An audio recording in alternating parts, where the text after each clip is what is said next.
بسم اللہ الرحمن الرحیم۔ السلام علیکم ورحمۃ اللہ وبرکاتہ۔ قرآنی وظائف اور مسنون دعاؤں کے لیے ہمارے چینل کو سبسکرائب کریں۔ فقر و فاقہ کے وقت کی مسنون دعا۔ ایک مرتبہ رسول اکرم صلی اللہ علیہ وسلم کے پاس مال غنیمت کی 5 بکریاں آئیں۔ حضرت فاطمہ رضی اللہ تعالی عنہا نے آپ صلی اللہ علیہ وسلم سے فرمایا، اے اللہ کے رسول صلی اللہ علیہ وسلم، گھر میں فقر و فاقہ ہے، کچھ بکریاں مجھے بھی عطا فرمائیں۔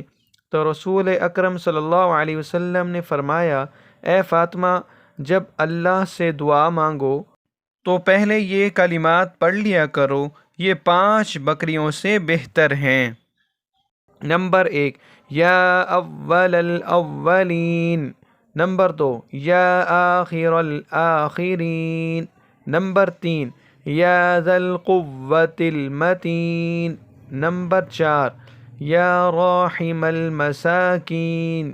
نمبر 5، یا ارحم الراحمین۔ اللہ تعالیٰ سے دعا ہے کہ اللہ تعالیٰ ہمیں ان دعاؤں کا اہتمام کرنے کی توفیق عطا فرمائے اور ہر پریشانی سے، ہر مصیبت سے محفوظ فرمائے۔ ان کلمات کو پڑھ کر اپنی حاجت اللہ سے مانگیں، انشاءاللہ ضرور پوری ہوگی۔ آمین۔